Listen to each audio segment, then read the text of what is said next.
This is Money Moves on VSiN, the sports betting network.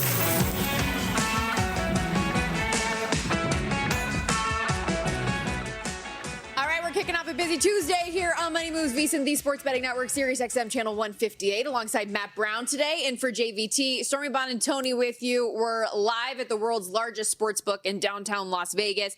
Thank you guys for hanging out with us. Back to the daily grind after the long weekend. Hope everybody enjoyed the barbecue, the pool. You did nothing yesterday, so there's that. I did. I went and hit golf balls. I told you I was going to go hit golf balls. You ended up doing it? And hit golf balls. Okay. Yes. Well, I enjoyed what I knew might be the last nice day for a few days. Today's horrific, 45-mile-an-hour wind gusts out there. No good there. And it's only 72 degrees on Wednesday and Thursday. I'm not prepared for it to get warm. As you can see, as I'm head to toe dressed in black and long sleeves, I do not like my skin seeing sunshine. I am not ready for it. Not ready. You built a pool. That's true. Yeah. That is the only way that you will get me out. Okay, all right. It's the only way. Yeah.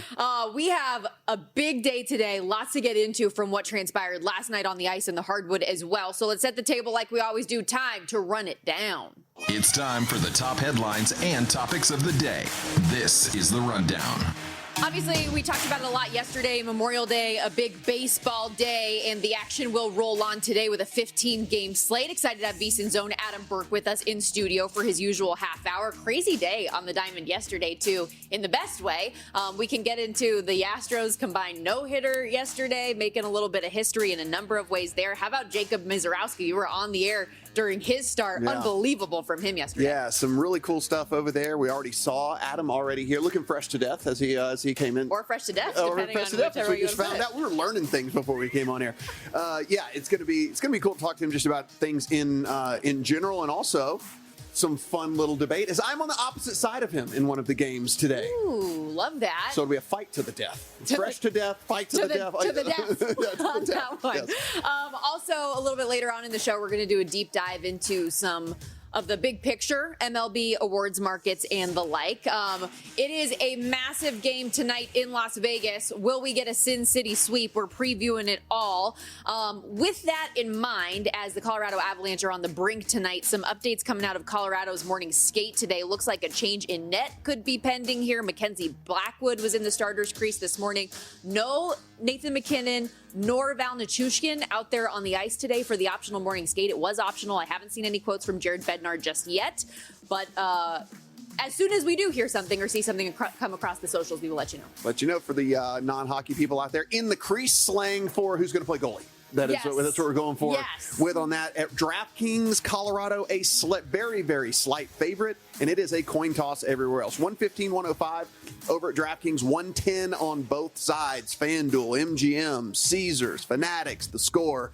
So a true coin flip out there. Yes. Big result last night as well with the Carolina Hurricanes getting the dub over Montreal to go up 2-1. Sorry about your Montreal ticket. I want to apologize in advance. They won it in regulation, okay? No, they didn't. They won it in regulation. They really didn't, though. I know you're talking about the offside goal that got you very excited. Yes. However, it was a very one-sided matchup, which we'll discuss a little bit later on. But let's start with what transpired on the hardwood yesterday. A Knicks knockout. New York did last night what they've done all postseason, closed the door emphatically. Final score 130-93 as the Cavs season comes to an end in 4 in the Eastern Conference Finals for the Knicks.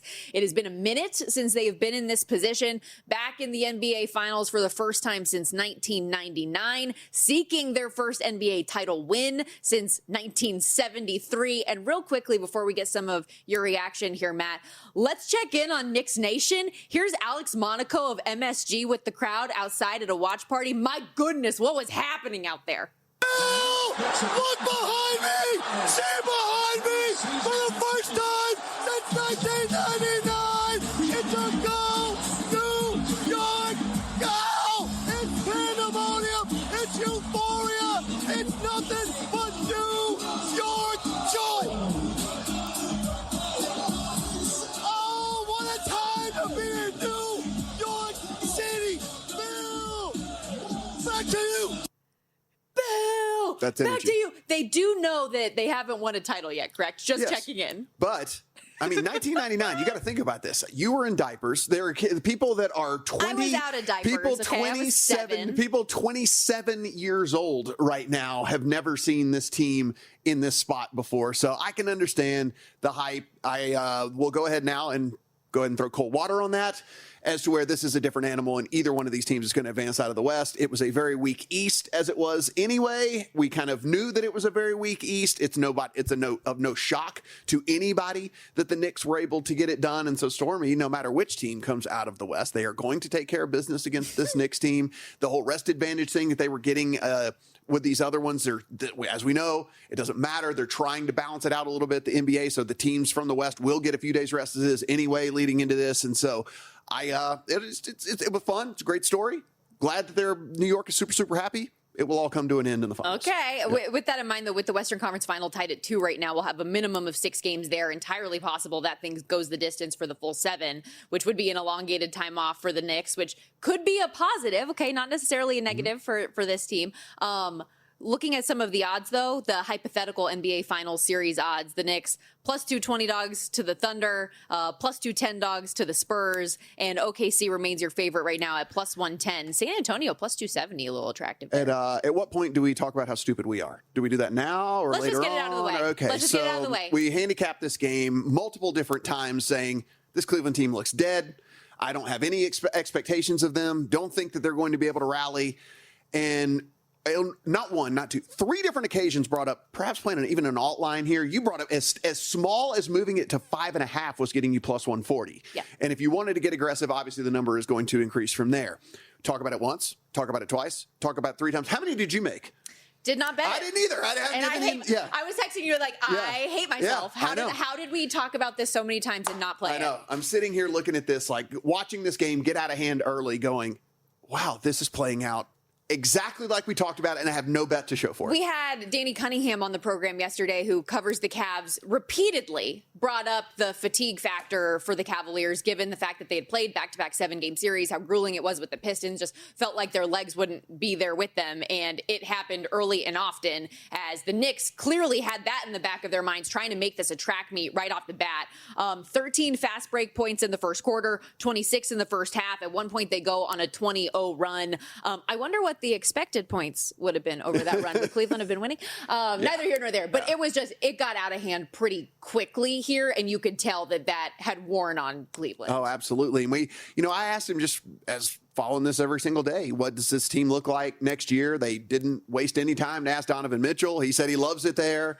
Then you get the James Harden thing where he's expected to opt out but then re-sign. So I guess they're going to run it back with the way it looks right now. He said he did not rule out completely a LeBron reunion. If that were the case, then maybe we would take this team a little bit more seriously. But I think as constructed, I love that, to be honest. I do too. Just the full circle thing and all of that. But if we're handicapping this team on what we know right now, and if they're just going to run it back at this current iteration, it's probably about what we get right now, right? Mm-hmm. A decent team, but not a team that we actually take seriously to win it all. Meanwhile, for the Knicks, if we push this forward, have not lost a game since April 23rd. According to BR Betting, a $100 money line rollover, if you were just playing the Knicks on the money line throughout this run, you'd be up more than $22,000.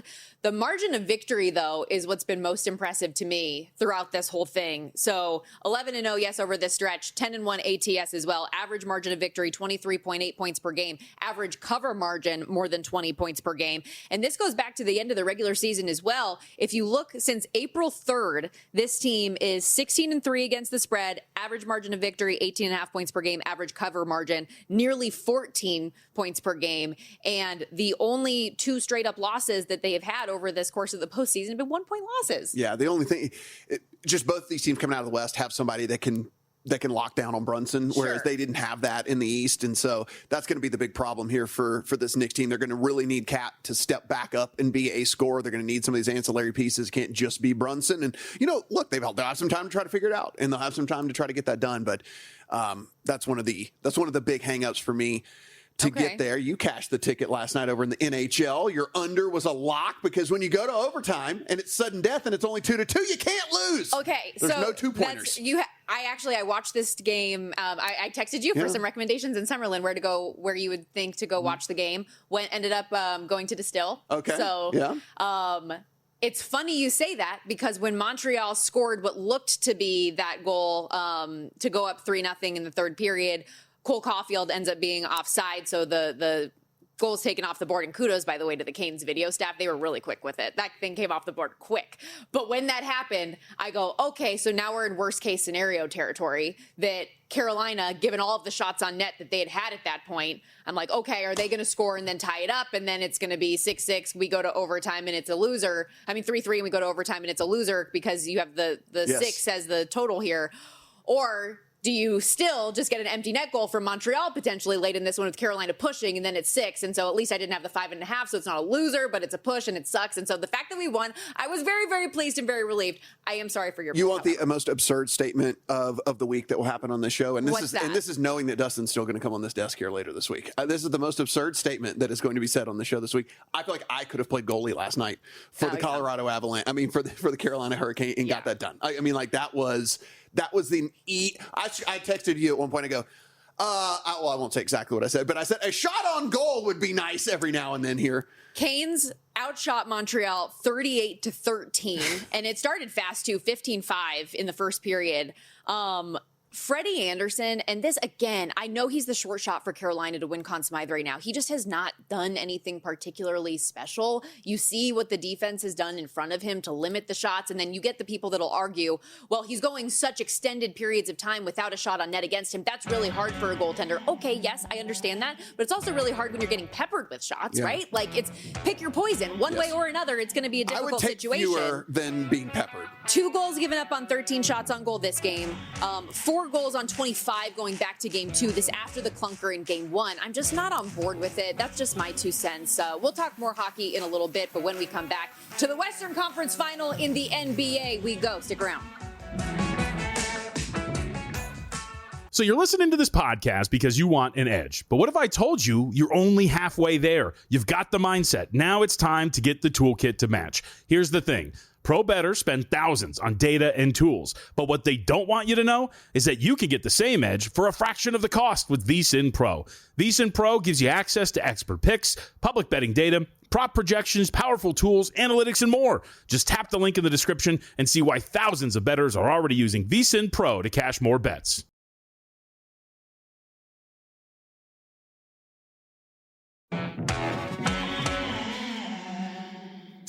You're watching Money Moves here on VSiN, the Sports Betting Network. All right, back here on Money Moves, Stormy Buonantony, Matt Brown with you. Big win for the New York Knicks last night. Close out the Cleveland Cavaliers with a 37-point dub, which has been a trend for them in the postseason, just handing that knockout punch in the closeout game. Game 6 at Atlanta, a plus 51 margin of victory. Game 4 at Philadelphia, 30-point win. And then, of course, as I mentioned, 37 points last night. First team ever to win 3 series clinching games in a single postseason by at least 20. They win all 3 by 30. Another fun little nugget for you. Got this from ESPN Stats and Information Group this morning. They are the 3rd team in NBA history with all double-digit wins to sweep around that comes before the finals. And it's termed that way because the last time this happened, we had no Eastern or Western Conference finals. Didn't exist. Did not exist. The previous 2, 1947, the Philadelphia Warriors, and the 1950 Minneapolis Lakers. Those Lakers beat a team called the Anderson-Duffy Packers. Everybody remembers that team. Of course. Their best player. Who doesn't? Yeah. Was their best player. That guy. It's just escaping me. Yeah, but he was awesome. Fascinating. Yeah. Meanwhile, a name we do know, Jalen Brunson, he ends up cashing Eastern Conference Final MVP. Pre-series, he was the short shot, plus 170, averaged 25.5 per game, 7.8 assists per game, 49% shooting.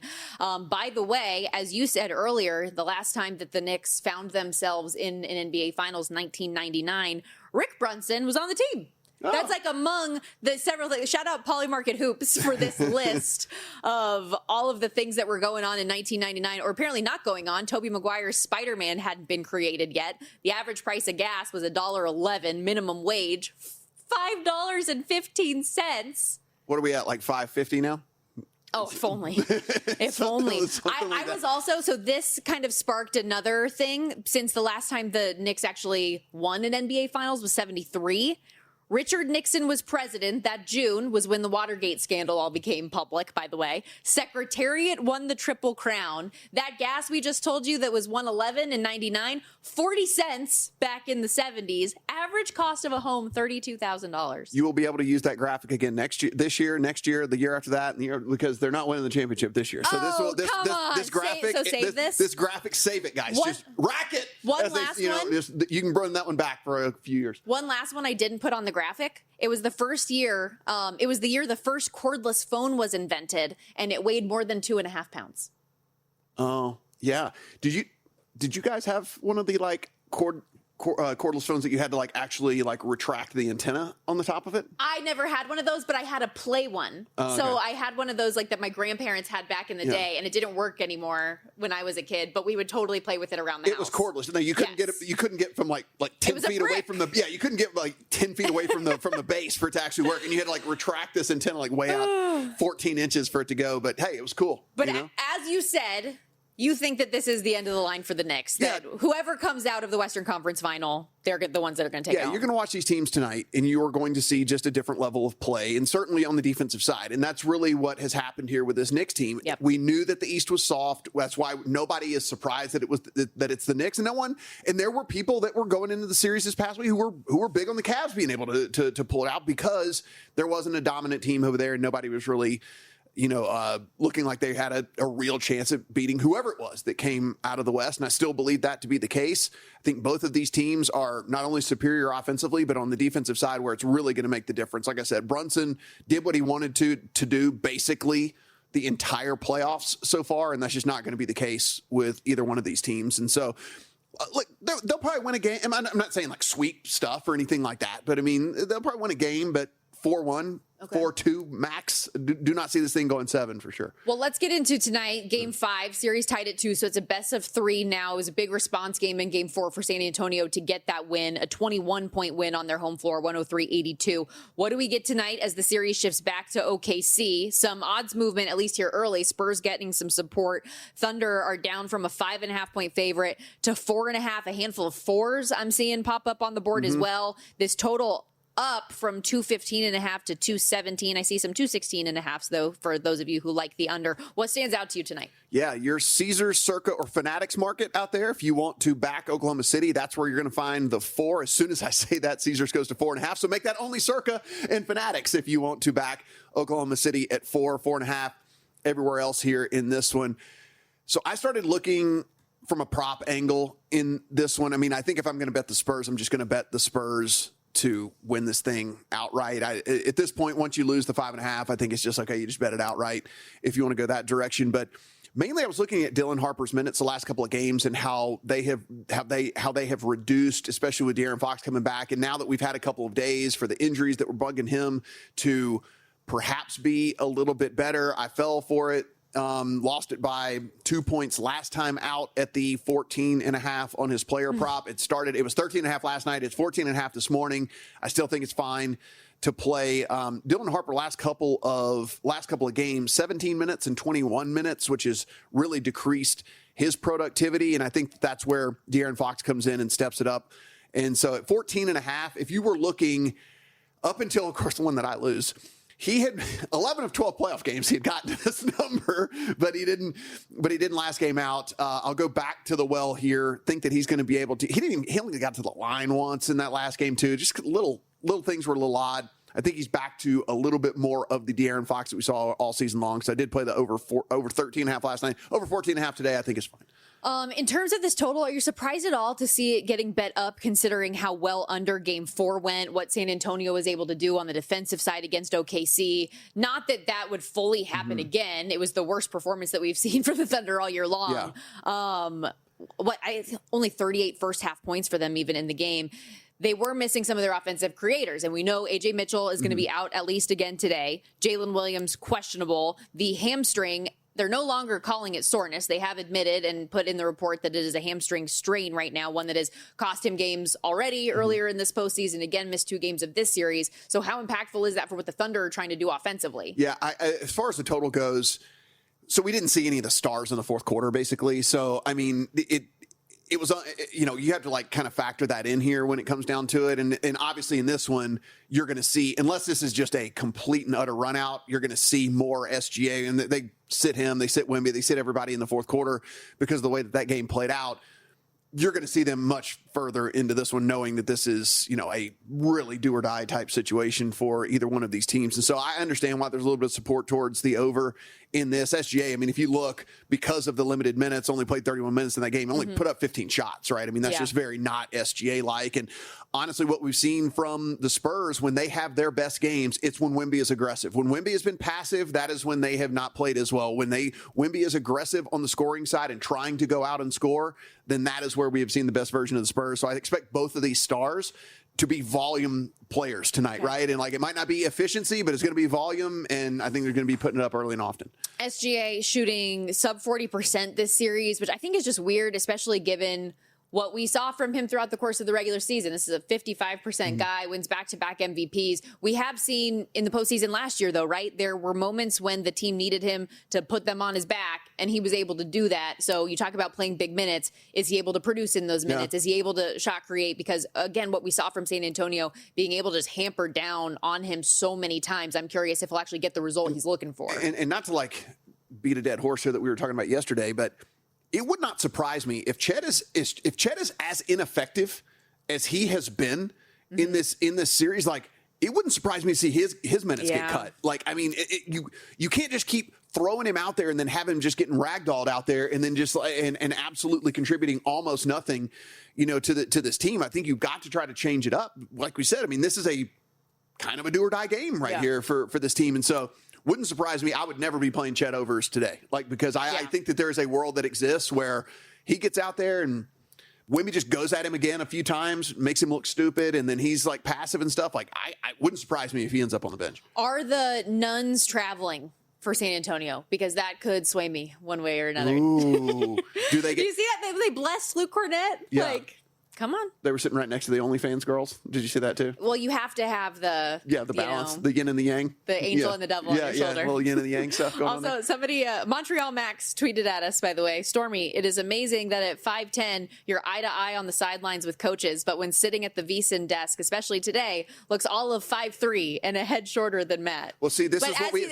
So we've decided this. We did this like a week ago or 2 weeks ago. Small torso gang. I was going to say, so.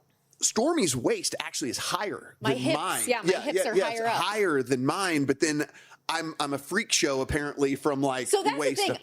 I don't know if I have a short torso or you just have a really long one. We don't know. We don't know. All we do know is we did measure the hips are higher over here, but for whatever reason, that's why. I'll work on my posture, Montreal Max. We'll do what we can do. Also, while we have you, Emily Kaplan did report while Nathan McKinnon did not skate this morning, the sentiment in the room was that everyone would be shocked if he did not try to give it a go tonight. So keep that in mind. Also, a change in net. No Scott Wedgwood, Mackenzie Blackwood last off the ice, and in the starters, what? Crease this morning. It's in the crease. There we go. There it is. All right, we got to step aside here on Money Moves. When we come back from the ice to the diamond, excited to have VSiN's own Adam Burke with us in studio. A 15-game card on deck today in Major League Baseball. We'll be right back.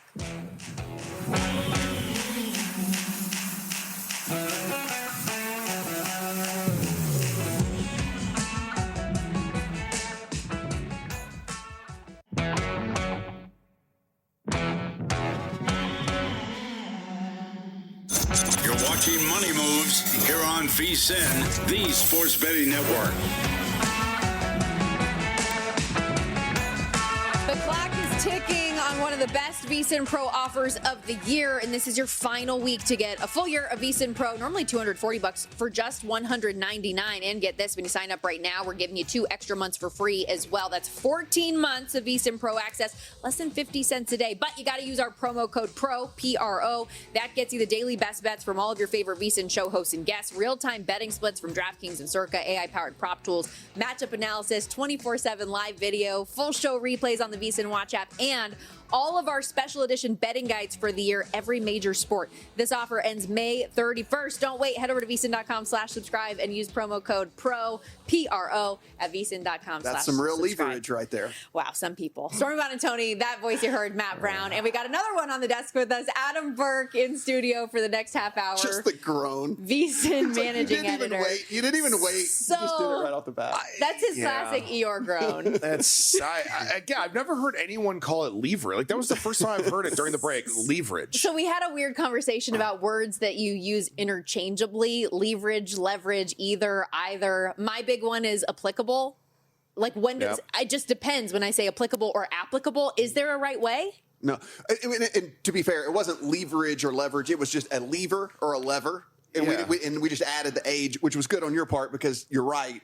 No one says leverage. Yeah, no, I have never heard that before. Yeah, but they do say, but a lever and a lever, they do. I will say, like, veteran or veteran, like, in the same talking blurb. Yeah. Like, just unknowingly, I guess. But that's to help everyone out there. You make them feel included. Right. Yeah, exactly. Yeah. Even, like you never know how they say it. Right. So, yeah. That's a good point. One more to send us out on this topic, the and the. I only say the when I'm really trying to provide emphasis for something or when I'm saying the sports betting network, whatever. But when I hear people say the every time they say the word the, I find it very pretentious. Yeah. Okay. I'm like the person. Yeah, right? Unless it's the Sports Betting Network or the Ohio State University. The Ohio right. State. Yeah. I should have thought of that better for you. We're going to get into plenty of Major League Baseball, obviously, but I did want to start with the fact that the MLB's no-hitter drought finally ended yesterday. And who would have guessed that it would be the Astros, who for 2 months have had one of the worst pitching staffs ever, and the guy on the hill who starts things off in Tatsuya Imai leads the way of the combined no-hitter, who had to take time off because of fatigue to go on the IL. His ERA was so bad he couldn't adjust to the stateside schedule. He's the one that gets things going here? Yeah, I mean, first of all, I don't really count combined no-hitters, so I guess we'll start there.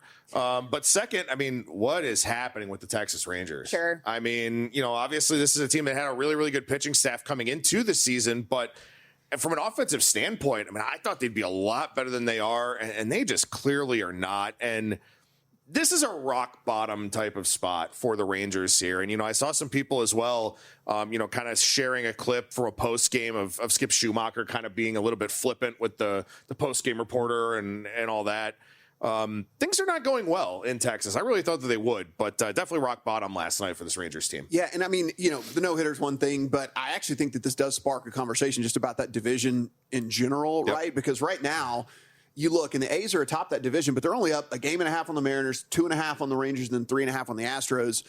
Astros are 8-1 to win that division, in a division where I think all the teams are bad. Yep. I very, very, very much considered putting that in the account last night, and I think I still might, because at the end of the day, I don't think very much separates any of those 4 teams at the top. Obviously, the Angels are definitely the bottom team in that division, but you look at those other 4 teams, and if any of the 4 end up winning this thing, they all have warts. Like we're talking about the Rangers, obviously there's warts on the A's, there's warts on the Mariners as well. Why not the Astros, and why not at 8-1? Hader's going to be coming back. They've got at least some reinforcements coming. So Hunter Brown ramping up. Yeah. So that's one of the things I was like looking at last night pretty hard. Yeah, and the bullpen's been really bad. I mean, that's a big part of the reason why the Astros have given up so many runs. They've had injuries in the starting rotation, but the bullpen has just been very ineffective. Hader expected to come back in the first week of June. That was the update from yesterday. Stormy mentioned Hunter Brown on his way back, not to mention Yainer Diaz, Jose Altuve. Those are not super, super long-term injuries with obliques. Now, of course, they can linger, but those guys will be back probably before the All-Star break or, definitely slightly after it. So this is a team that should get better as the season goes along.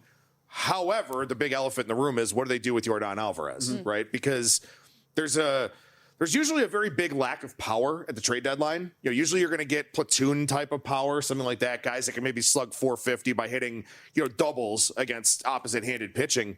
But Alvarez is a guy who can hit anybody. And so there's a really big market on a player like that.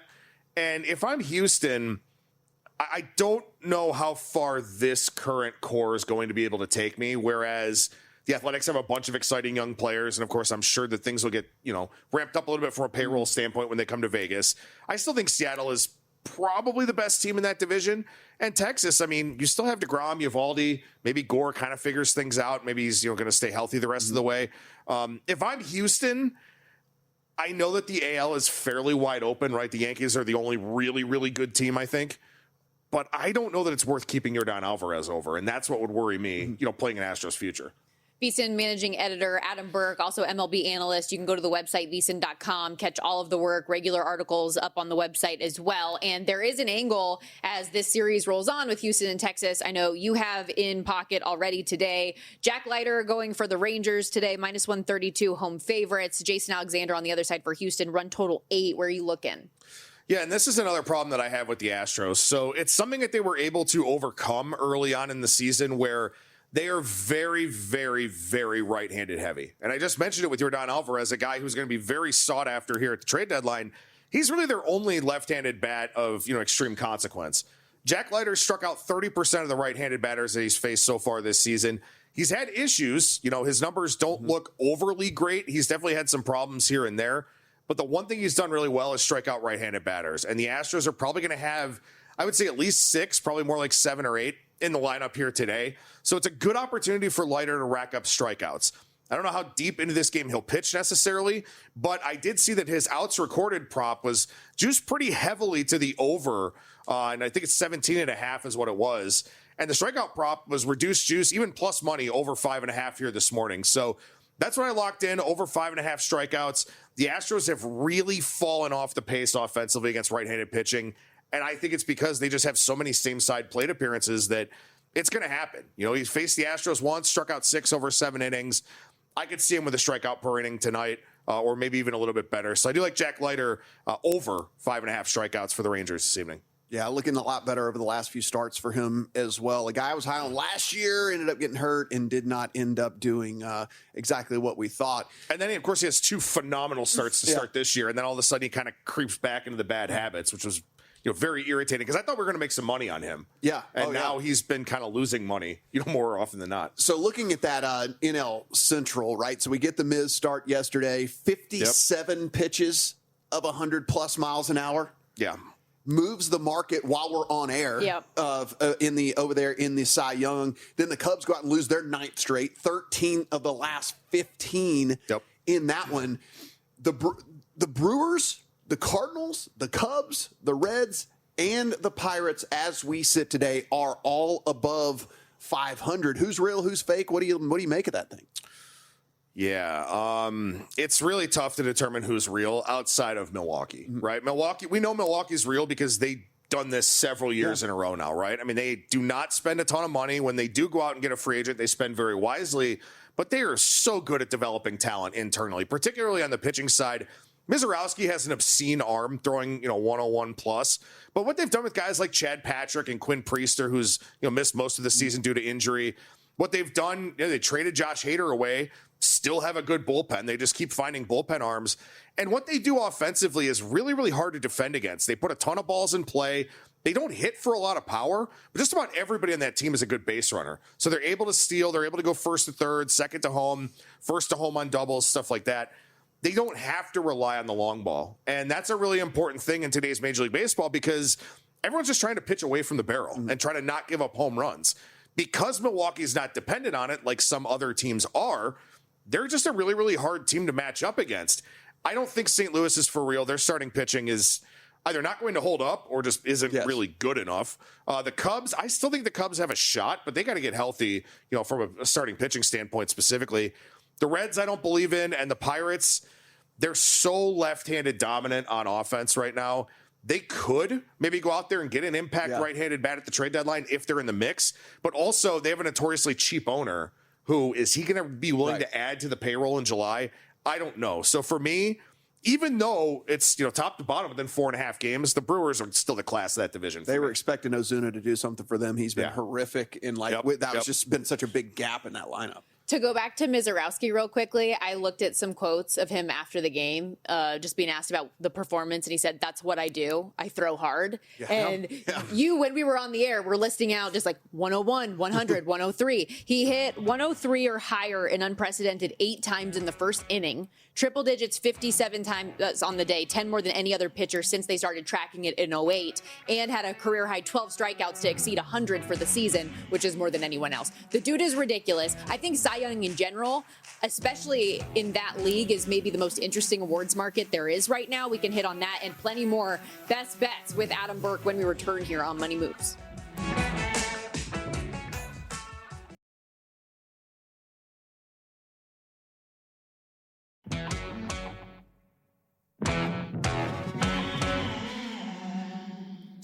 You're watching Money Moves here on VSiN, the sports betting network.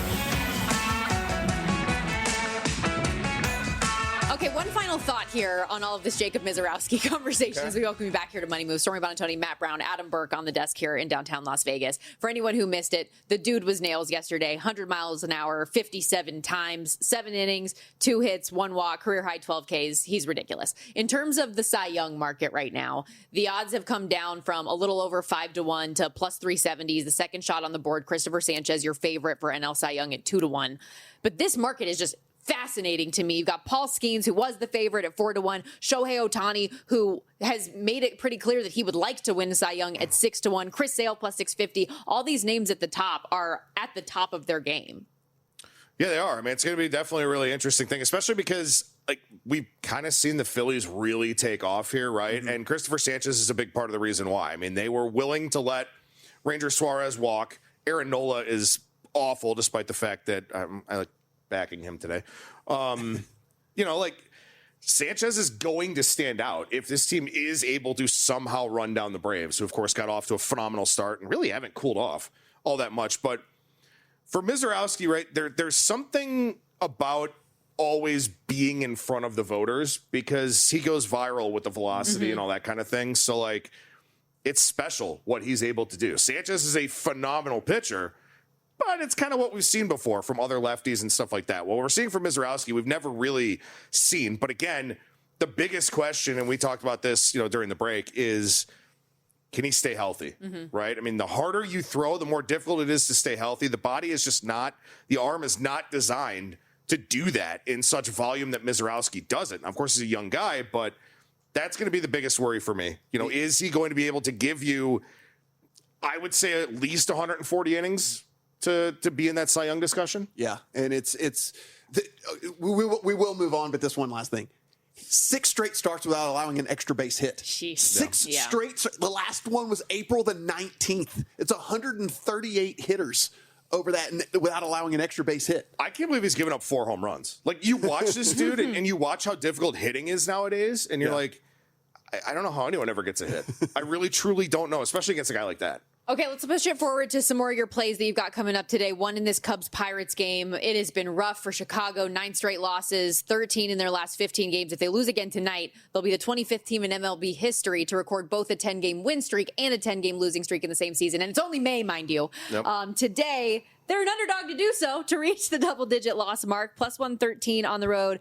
Pittsburgh, minus 136. Run total 8 here. Slight juice on the over at minus 114. How are you playing it? Yeah, the one thing about the Pirates that, I mentioned that offensively they're really left-handed dominant, and they are facing a lefty today in Jordan Wicks, which I'll get back to. But what they've done with guys like Carmen McGinsky and then also Braxton Ashcraft, who gets to start today, very, very impressive. They've actually surrounded Paul Skeens with some talent in that rotation. Lineup's a little bit better. We'll see if that's something they can sustain throughout the course of the summer. But Ashcraft, sub-3 ERA, sub-3 expected ERA, 3.15 FIP, over a strikeout per inning, ground ball percentage almost 48%. It's really, really hard to score off of dudes that can get a strikeout per inning and about half their batted balls are ground balls. It is very, very difficult to score against those types of guys. And right now, frankly, it's difficult for the Cubs to score largely against anybody. In general, with the way that things have been going for them. But Jordan Wicks is left-handed. And when you look at Pittsburgh's offense, they're being carried by Spencer Horwitz, who I think is like second in baseball and on-base percentage right now. But he's a guy, 148 WRC plus against righties, so 48% better than league average against righties. 71 WRC plus against lefties, so 29% below league average. Brandon Lau, similar thing, completely destroying right-handed pitching, but he's not hitting lefties particularly well. O'Neal Cruz has a .485 batting average on balls in play against lefties, not sustaining that. Plus, he struck out 43% of the time in that split. So the Pirates are very, very good against right-handed pitching, not so good against left-handed pitching, and they face a lefty here today. I don't think the Cubs do much against Ashcraft, and I think Wicks and this Cubs bullpen, which is very well rested, by the way, I think can hold the Pirates at bay. So I played under 8 at the slightly reduced juice price tonight. Let's go head-to-head here, as I am on the Rays, you are on the Orioles. I will let you state your case, and then I will come back in with my sword, and I will come in and I will fight for my Rays here. So I'm going to make a stupid comment here first. Jax versus Boz. Is this the fewest letters I would say in a starting pitcher matchup? Pretty close. At least that's a tie. Yeah, right? Yes, has to be. I mean, you watch VSiN, you listen to VSiN, you get all kinds of random nuggets that you didn't know you were going to get. I don't know if that's true or not, but I'm going to assume. You know what? Here's the deal. Say it with confidence, and people believe us. I like it. There Let's it do is. The fewest combined last name letters there is. I think it's definitely a thing. There's definitely a possibility here. Big start for both of these guys, right? Shane Boz coming from the Tampa Bay organization, faced them last time out, pitched pretty well overall too. Struck out 6 and walked 3. Solo homer, just one other hit over 6 innings. Probably his best start of the season, honestly. Griffin Jax, 1.42 ERA and 19 innings of work as a starter. It gets increasingly difficult to be a starting pitcher when you're accustomed to being a reliever because you have to have more pitches working. You have to manage yourself to work deeper into ball games. And I don't know how Jax is going to fare facing a team for the second time as a starting pitcher. This will be the first time that he's doing it here since the Rays decided to convert him to a rotation member. Left on base percentage, almost 87% as a starter. That's going to come down. Strikeout to walk ratio is not nearly what it was when he was a reliever. So I think that Jax is going to run into some difficulty here as we go forward. And possibly in this game, like I said, facing a team that he just faced, now has to try to make adjustments. It's kind of difficult to do that when usually guys become relievers because the depth of their arsenal isn't good enough. They probably have a really good fastball, maybe one really good off-speed pitch or breaking ball, a third pitch that's okay. But when you're trying to turn lineups over, it's much, much harder to do that when you're a guy who doesn't have a super deep arsenal. So Rays are swinging it well, but also this is a Rays team 19-5 at home, plus 34 run differential, 15-12 on the road, plus 4 run differential. Their pitchers giving up almost a run more per game. I figure it's worth it tonight to take a shot on the Orioles because I do think it's a tough spot for Jax facing a team for the second time as a starter. One of us will be right, so you can back. That's true. Matter the old, so there you go. The old tout site system, right? Exactly. Yeah, one of us will be right here in this one. Yeah, I actually like what I've seen from Jax since they moved him to a starter. 5 innings, the last 2 outings. He actually decreased his arsenal as opposed to increasing his arsenal since he became a starter, which I think is pretty smart. He got rid of these pitches that were not necessarily doing him any favors and is leaning more into the stuff that is. The other thing for me is just this Tampa Bay hitting lineup as well is going to roll out about 7 lefties here against Shane Boz, who is exponentially worse against lefties than he is against righties. We're talking about a team over the last 3 weeks that's second in all of Major League Baseball and weighted on base. They only strike out about 18% of the time as well. They're going to be putting the ball in the bat. So I don't know. This is, to me, can this transition work for Jackson? Like you said, this will be the test. Now with a team, the third outing of allowing him to go extra innings and getting pitches out there, and then also facing a team that's already seen him. But yeah, one of us will be right. So there you go. Go in, VSiN picks page. There it is. Yeah, one of us will be right. Exactly. Yeah. Meanwhile, after all of the trash you talked about Aaron Nola, the Phillies are a team you're backing today, fading my Padres, mind you. Why? Yeah, so look, Aaron Nola is a guy. The home run has been the problem for him for a very, very long period of time. He's a guy who fills up the zone too much, throws too many strikes, which I know sounds kind of counterintuitive, but you don't really get a lot of chase when you're in the zone all the time. And guys will eventually hit the ball hard, especially with Nola declining from a velocity standpoint over the last few seasons. However, he's pitching at Petco Park tonight, which should help him. It's a very good ballpark for pitchers, as we know. Historically, it's been, ever since it opened pretty much. But also, this is a very right-handed heavy Padres lineup. Nola on the season, 26-2 strikeout to walk ratio against right-handed batters. Lefties are destroying him. Righties hitting for a little bit of power, but they're not drawing walks or anything like that. And that's been a really big tenet of this Padres offense over the last several seasons here. Phillies are playing very well, as I mentioned, since Don Mattingly took over. And Randy Vasquez, 3.89 ERA in his career, 5.54 expected ERA. This season, 2.96 ERA, 5.43 expected ERA. Does not miss bats, very reliant on batted ball luck. Not very good against lefties this season, and the Phillies, all their good hitters this year are left-handed bats. So I thought this one was worth it. Padres, negative run differential at home for them, actually. So, when they do have to play low-scoring games, it can be a little bit of a problem for them, despite how good their bullpen is. I think the Phillies just have some advantages here. 18-8 under Mattingly. I think they get another win here tonight. I know we don't have a lot of time here, but is this as simple as fade Severino at home? Yeah, sure seems that way, right? He's made 19 starts in Sacramento. He's allowed 4+ runs in 12 of them. Yeah. So I'll go ahead and take my shot with the Mariners. He's actually fine on the road. He's just horrific at home. And look, I mean, now this is something where, sample sizes aren't super big in most cases with these types of splits. But, and again, I'm not an athlete, as you can obviously tell. But, this has to weigh on you mentally, right? To have an ERA of 6 in this ballpark since you had to start pitching in it last year. You've got to go into every start kind of down on yourself a little bit. And the Mariners, I think their offense is going to get going. Getting Cal Raleigh out of the top 4 in the lineup was a really big help. Adam, great stuff as always. Thank you for doing this. We appreciate it. No problem. And a reminder, VSiN.com/subscribe right now. Use the promo code PRO to subscribe. You'll get unlimited access to all of Adam's content, all of the daily content up at VSiN.com. The bet splits, the bets. You won't want to miss it. Stick around. Coming back to the ice we go on Money Moves.